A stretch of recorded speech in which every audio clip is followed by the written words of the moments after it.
A honey company is hoping a $20,000 reward will lead to the recovery of 200 beehives stolen from the Topuni Forest in Northland a fortnight ago. The beehives containing around 1 million bees were the property of Watson and Son Limited. This afternoon I spoke with the company's CEO, Renee DeWitt, and asked him to tell me about the hives.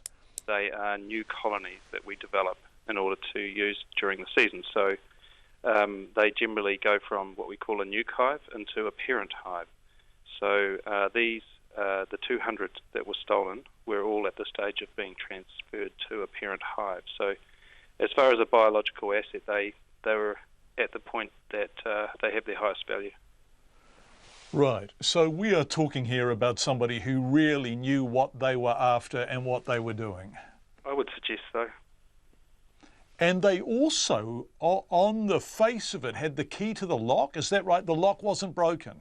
No, the lock wasn't broken. So the hives were taken from, obviously, the Topuni Forest in Northland, and it is all behind locked gates. The gate had obviously been opened with a key, and the hives were taken, and then the gate was, of course, locked again. So there are a lot of key holders, so it's very difficult to suggest that someone could not have got a key if they had to. Okay. And would 200 hives fit in one truck? At a push, because as they are hives that are in the wintering state, they don't have all the super boxes on top. They have a feeder unit on top, so they're not tall as you would see hives out in the field during summer. So you can stack them on top of each other. So I would suggest that one reasonable size four-wheel drive truck could have taken all 200 or possibly two trips. We're not sure. Our hives are easy to spot. They're all light blue in colour, so they are quite distinctive. And every component on the hives will have a number stamped on it, burnt in, and that number is H3702. So this is a very big financial loss for you guys, is it? Extremely large, especially in light of the fact that we obviously had those hives earmarked for various locations. They were healthy and in great condition, and would have certainly been ready to go in the months that follow. And what would they have sold for each?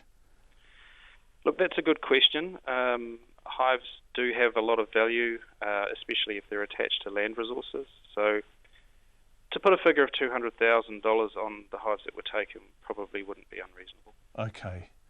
And that doesn't include, I guess, what you reap from those hives throughout the season. Yeah, absolutely. Have you got more hives? Obviously you have. This is what you do, right?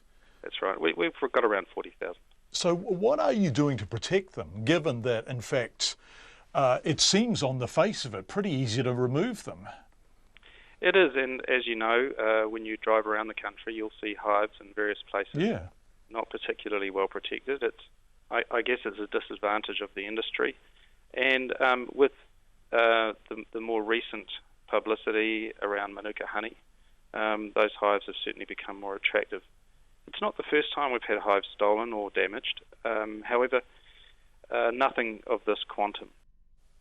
Renee DeWitt talking about the beehives that were stolen.